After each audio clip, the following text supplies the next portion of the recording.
Shalom Bapak Ibu Saudara sekalian terkasih di dalam nama Tuhan Yesus Kristus. Apa kabar?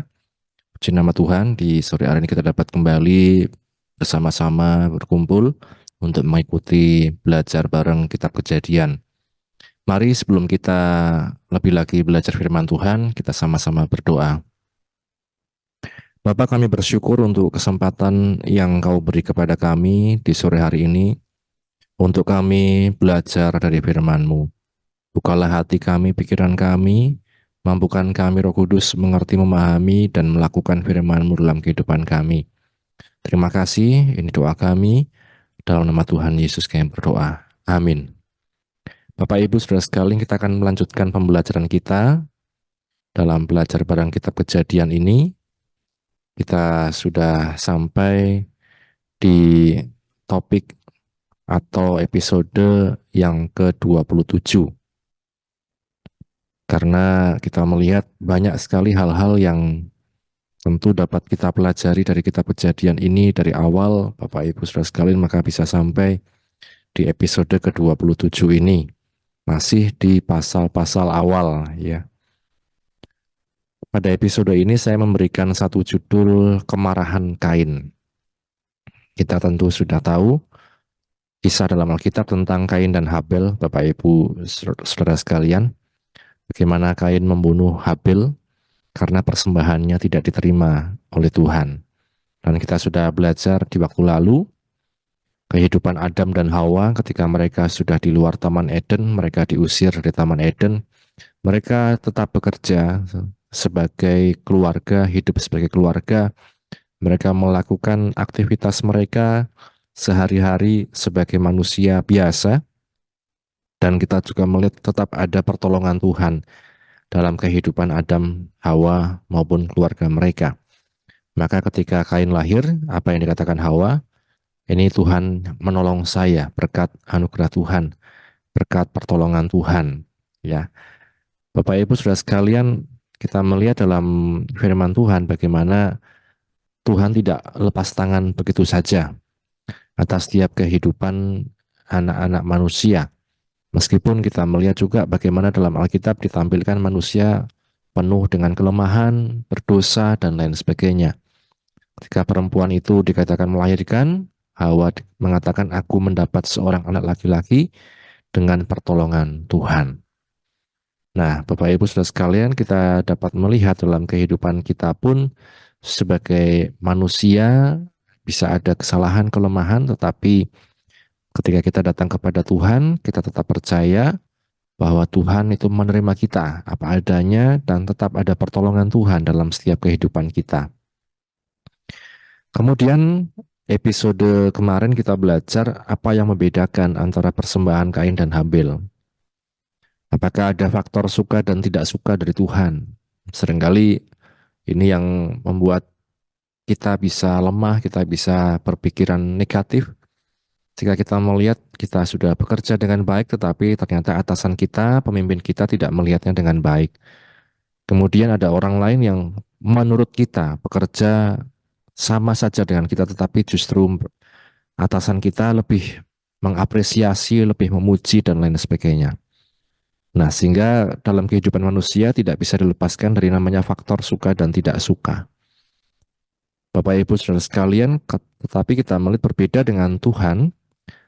Apa yang membedakan kalau kita melihat dalam Ibrani pasal yang ke-11 kemarin, bagaimana Tuhan dalam firman-Nya, melalui firman-Nya mengatakan karena iman, maka Habel mempersembahkan.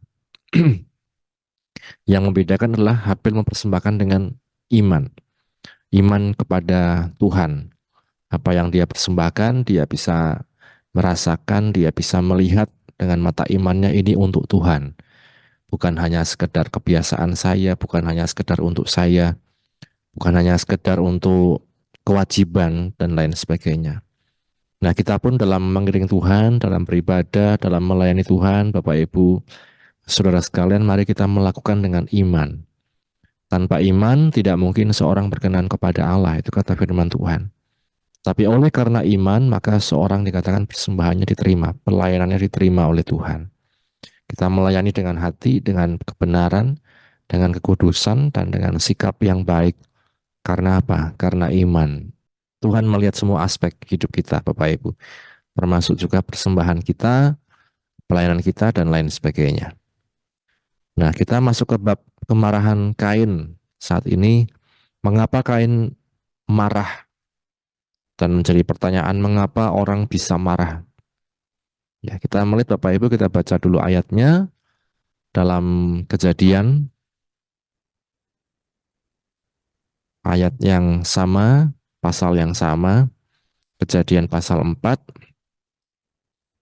Kita melihat ayat yang ketiga. Kejadian 4 mulai dari ayat yang ketiga. Setelah beberapa waktu lamanya, maka Kain mempersembahkan sebagian dari hasil tanah itu kepada Tuhan sebagai korban persembahan. Habel juga mempersembahkan korban persembahan dari anak sulung kambing dombanya, yakni lemak-lemaknya. Maka Tuhan mengindahkan Habel dan korban persembahannya itu. Tetapi Kain dan korban persembahannya tidak diindahkannya. Lalu hati Kain menjadi sangat panas dan mukanya muram. Firman Tuhan kepada Kain, "Mengapa hatimu panas dan mukamu muram? Apakah mukamu tidak akan berseri jika engkau berbuat baik? Tetapi jika engkau tidak berbuat baik, dosa sudah mengintip di depan pintu. Ia sangat menggoda engkau, tetapi engkau harus berkuasa atasnya." Kata Kain kepada Habel adiknya, "Marilah kita pergi ke padang." Ketika mereka ada di padang, tiba-tiba Kain memukul Habel adiknya itu, lalu membunuh dia. Ayat 9, firman Tuhan kepada Kain, "Di mana Habel adikmu itu?" Jawabnya, "Aku tidak tahu. Apakah aku penjaga adikku?" Wah, ini kalau kita bahasakan sekarang ini sangat kurang ajar itu ya jawabannya. "Apakah aku penjaga adikku?" Aku tidak tahu. Firman-Nya, "Apa kata yang telah kau perbuat ini? Darah adikmu itu berteriak kepadaku dari tanah. Maka sekarang terkutuklah engkau, terbuang jauh dari tanah yang mengangakan mulutnya untuk menerima darah adikmu itu dari tanganmu. Apabila engkau mengusahakan tanah itu, maka tanah itu tidak akan memberikan hasil sepenuhnya lagi kepadamu. Engkau menjadi pengembara dan pelarian di bumi ini." Ya, berbahagia setiap kita yang baca, mendengar, dan juga yang melakukan firman Tuhan. Kita melihat Bapak Ibu Saudara sekalian, dosa yang terjadi di zaman Kain dan Habel, ya mereka anak-anak Adam dan Hawa. Setelah manusia jatuh dalam dosa, mereka hidup dalam satu keluarga, tetapi dikatakan ada korban Habel yang diterima Tuhan, sedang korban Kain tidak diterima. Maka di ayat 7 tadi kita melihat, apakah mukamu tidak akan berseri jika engkau berbuat baik? Tetapi jika engkau tidak berbuat baik, dosa sudah mengintip di depan pintu. Ia sangat menggoda engkau, tetapi engkau harus berkuasa atasnya. Jadi Bapak Ibu, kita melihat bahwa suatu dosa itu bisa terjadi bukan ujuk-ujuk, tapi ada akumulasi kejadian-kejadian, ada apa ya, saya katakan tumpukan kejadian-kejadian yang sudah terjadi sebelumnya. Kita mungkin melihat dalam kasus Kain dan Habel. Mulai dari Kain melihat bahwa persembahannya kok tidak diterima oleh Tuhan. Meskipun Alkitab tidak menjelaskan dengan jelas, dengan terang, bagaimana persembahan itu tidak diterima. Kalau zaman dulu saya di TK atau SD, guru agama mengajarkan, menggambarkan seperti asapnya itu kalau Habil naik ke atas. Sedangkan kalau Kain, asapnya melingso gitu ya, miring ke sana kemari, artinya tidak diterima. Alkitab tidak menjelaskan dengan gamblang bagaimana persembahan itu tidak diterima dan kita tidak tahu. Tetapi satu hal yang kita tahu bahwa Kain tahu bahwa persembahannya tidak diterima oleh Tuhan. Dan kemudian apa yang terjadi? Dia melihat persembahan Habel ternyata diterima oleh Tuhan dan dia mulai merasa marah. Iri hati, marah, kenapa saya tidak diterima persembahannya? Mungkin bertanya-tanya juga dan lain sebagainya. Nah, artinya Bapak Ibu Saudara sekalian, ada satu kejadian yang memicu terjadinya potensi kejahatan. Sebelum Kain marah, ada kejadian itu. Mulai iri hati, kemudian berbagai macam peristiwa sehari-hari dan lain-lain mungkin akan semakin membuat kemarahan Kain bertumbuh. Kita melihat Bapak Ibu Saudara sekalian, di Efesus ada beberapa penyakit hati yang patut kita waspadai. Di Efesus pasal 4 ayat yang ke-30 mulai. Efesus pasal 4 ayat 30. Dan janganlah kamu mendukakan Roh Kudus Allah yang memeteraikan kamu menjelang hari penyelamatan. Segala kepahitan, kegeraman, kemarahan, pertikaian, dan fitnah hendaklah dibuang dari antara kamu, demikian pula segala kejahatan. Tapi hendaklah kamu ramah seorang terhadap yang lain, penuh kasih mesra dan saling mengampuni, sebagaimana Allah di dalam Kristus telah mengampuni kamu. Bapak Ibu Saudara sekalian, kita melihat apa dikatakan di ayat 31, segala kepahitan, kegeraman, kemarahan, pertikaian, fitnah. Kalau kita melihat seperti yang dialami oleh Kain, Bapak Ibu, dimulai dari kepahitan karena persembahannya tidak diterima. Kemudian dia ketika melihat Habil geram. Ini anak, kenapa persembahannya diterima? Dia kemudian bisa berpikir seperti manusia, oh artinya Tuhan lebih suka pada Habil, suka dan tidak suka, like and dislike. Kemudian terjadi apa setelah geram? Marah. Setelah marah kita melihat apa yang terjadi pada Kain dan Habil, dikatakan adanya pembunuhan. Ya, Bapak Ibu, kita melihat bahwa tidak ujuk-ujuk terjadi pembunuhan, tidak ujuk-ujuk terjadi hal-hal yang negatif, tetapi ada peristiwa-peristiwa sebelumnya yang ketika manusia tidak bisa mengendalikan dirinya, emosinya, tidak bisa mengampuni orang lain, itu akan terus menumpuk. Maka nasihat firman Tuhan seperti tadi dikatakan apa? Hendaklah kamu ramah seorang terhadap yang lain, penuh kasih mesra, saling mengampuni. Sebagaimana Allah di dalam Kristus telah mengampuni kamu. Nah, Bapak Ibu saudara sekalian, ini yang patut juga kita renungkan dalam kehidupan kita sehari-hari. Mengapa orang bisa marah? Orang bisa marah kalau kita lihat seperti Kain karena dia merasa berbeda. Yang satu diberkati, kok saya tidak diberkati. Yang sana mendapat kemudahan-kemudahan, saya kok tidak. Yang sana mendapat berkat, kok saya tidak. Kemudian mulai geram, marah. Bahkan ada orang yang memfitnah ya, kalau antara para pedagang misalnya, oh yang sana pakai ilmu, yang sana pakai jampi-jampi dan lain sebagainya. Orang menjadi marah. Dan kalau itu terus ditumpuk Bapak Ibu menjadi satu hal yang sangat berbahaya. Seperti apa? Pembunuhan yang terjadi pada Kain dan Habil Bapak Ibu. Kita melihat kembali di Kejadian pasal 4 tadi, bahwa di ayat yang kelima tadi Bapak Ibu ini yang menjadi pemicunya. Tetapi Kain dan korban persembahannya tidak diindahkan Tuhan, lalu hati Kain menjadi sangat panas dan mukanya muram. Orang kita melihat hatinya panas, mukanya muram, Bapak Ibu. Menjadi satu hal yang tidak enak dalam kehidupan anak-anak Tuhan. Kalau kita sebagai orang percaya, hendaklah kasih mesra, saling mengampuni. Tapi kita hatinya panas, mukanya muram. Tentu ini tidak nyaman sekali dalam kehidupan kita. Maka Bapak Ibu Saudara sekalian, kita belajar bagaimana berpikir dengan baik, dengan mungkin saya katakan dengan logis, bahwa apakah kemarahan kita itu membawa dampak yang positif. Kalau saya marah, apa untungnya? Kalau saya marah, apa ruginya? Ya, apakah lebih banyak untungnya atau lebih banyak ruginya? Berapa banyak orang menjadi menyimpan penyakit, ya, darah tinggi, emosian, dan lain sebagainya. Karena dia menyimpan sesuatu dalam hati tentang orang lain.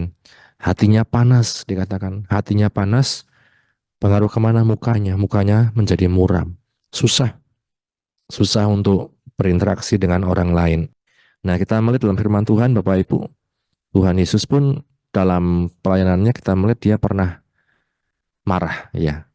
Kita melihat bersama-sama di Yohanes pasal yang kedua, Yohanes pasal 2 mulai ayat 14.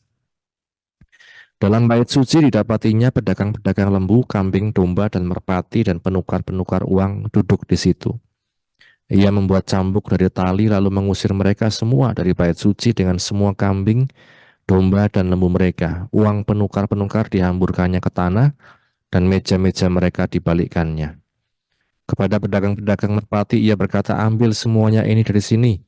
Jangan kamu membuat rumah Bapakku menjadi tempat berjualan. Ini kemarahan Yesus luar biasa. Ia membuat cambuk dari tali, mengusir mereka semua dari bait suci, para pedagang, lembu, kambing, domba merpati, penukar-penukar uang, dan lain sebagainya. Ayat 18 menarik. Orang-orang Yahudi menantang Yesus, katanya, tanda apakah dapat engkau tunjukkan kepada kami bahwa engkau berhak bertindak demikian? Ayat 19, rombak bait Allah ini, dan dalam 3 hari aku akan mendirikannya kembali, dan seterusnya Bapak Ibu. Di zaman itu ada para penukar uang, pedagang-pedagang kambing domba dan lain sebagainya yang berjualan di bait suci, di area bait suci. Orang yang mau mempersembahkan korban, mungkin mereka melihat, wah ada cacatnya korban saya, kemudian mereka ingin menukar, ya ingin membeli dari para pedagang itu.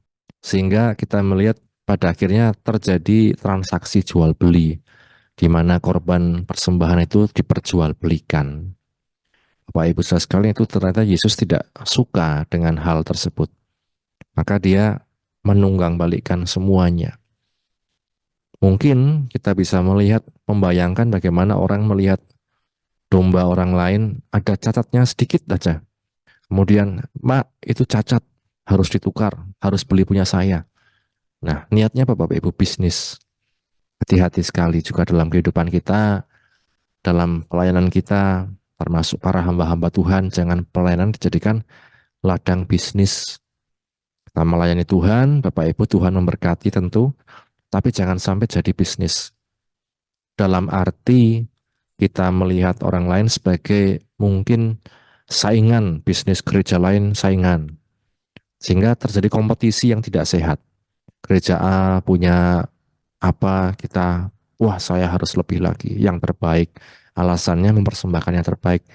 Tapi dalam hatinya karena kompetisi. Nah ini Bapak Ibu, Yesus tidak suka dengan hal tersebut. Kita melihat gimana dalam kehidupan Yesus pun dia pernah marah ketika dia melayani di bumi ini. Kemarahan Yesus adalah kemarahan yang kudus, artinya kemarahan karena membela satu kebenaran. Bukan kemarahan yang brutal, bukan kemarahan yang membabi buta. Nah, nasihat firman Tuhan dalam kehidupan kita pun Bapak Ibu, janganlah kita dikatakan marah, karena kemarahan dikatakan firman Tuhan tidak mengerjakan kebenaran di hadapan Allah. Kita melihat dalam Yakobus pasal 1, Yakobus pasal 1 ayat 19 mulai.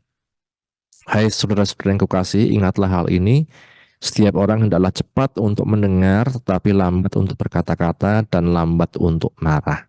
Ayat 20, sebab amarah manusia tidak mengerjakan kebenaran di hadapan Allah. Ayat 21, sebab itu buanglah segala sesuatu yang kotor dan kejahatan yang begitu banyak dan terimalah dengan lemah lembut firman yang tertanam dalam hatimu yang berkuasa menyelamatkan jiwamu.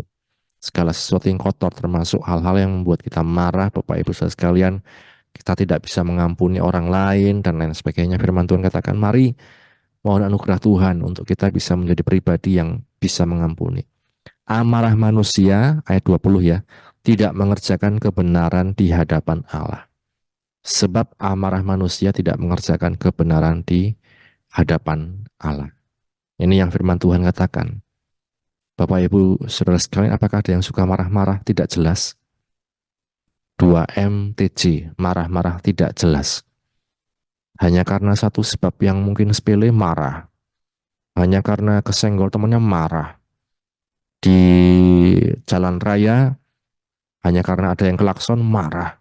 Maki-maki, keluar kata-kata kotor dan lain sebagainya. Firman Tuhan katakan, buanglah segala sesuatu yang kotor dalam hati kita. Amarah manusia tidak mengerjakan kebenaran di hadapan Allah. Tanpa kita sadari, amarah kita, kata-kata kita, bahkan maki-makian kita itu bisa nancep di hati orang, Bapak Ibu. menyakiti hati orang dan lain sebagainya. Kita rasa nyaman, enak memaki orang, tapi orang lain sudah sakit hati. Orang lain tawar hati. Kalau sudah demikian, kita minta orang lain mengampuni kita, ya kan? Seperti itu biasanya. Tapi kita tidak sadar, kita sudah menyakiti hati orang lain. Firman Tuhan katakan, kita yang sering marah, buang segala yang kotor. Belajar firman Tuhan yang berkuasa menyelamatkan jiwa kita, meneduhkan hati kita, membersihkan kita.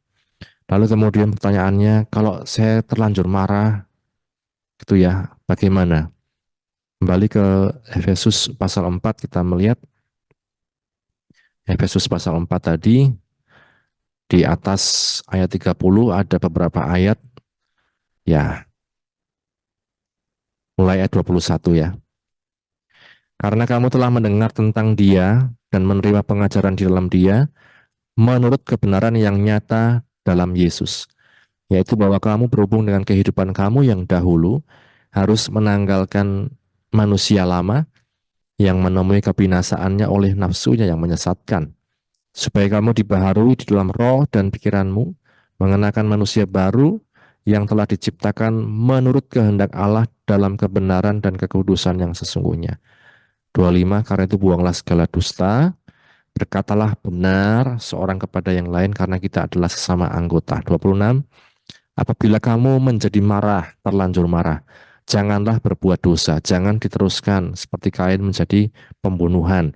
Janganlah matahari terbenam sebelum padam amarahmu, dan janganlah beri kesempatan kepada iblis. Ini nasihat firman Tuhan bagi kita sekalian, termasuk saya, Bapak Ibu Saudara sekalian. Sangat mudah gitu ya.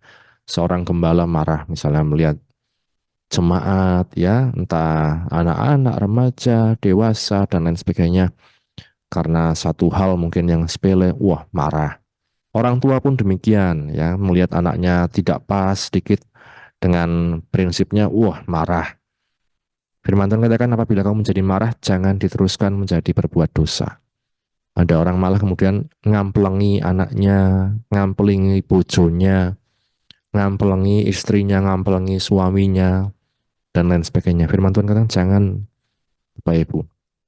Mungkin lukanya akan sembuh, tetapi dalam hatinya bisa terluka juga, menjadi kepahitan dan lain sebagainya. Kita yang mungkin mendapat marah dari orang lain, kita juga belajar apa? Mengampuni. Nah, ini yang tidak mudah ya. Belajar mengampuni, mengasihi, menganggap bahwa oh Tuhan yang lebih berkuasa atas hidup saya. Tidak ada sesuatu pun yang dapat mengubah apa yang Tuhan sudah rencanakan dalam hidup kita selama saya berjalan di dalam kebenarannya. Kita yang pernah mendapat marah, mari belajar mengampuni. Karena kesalahan kita ya kita belajar bertobat. Kita belajar memperbaiki diri dan lain sebagainya. Jangan kita kemudian mendem, pahitan, membalas dendam dan lain sebagainya. Firman Tuhan katakan jangan beri kesempatan kepada iblis. Siapa yang dikatakan mendapat keuntungan kalau kita marah? Iblis. Amarah manusia tidak mengerjakan kebenaran di hadapan Allah.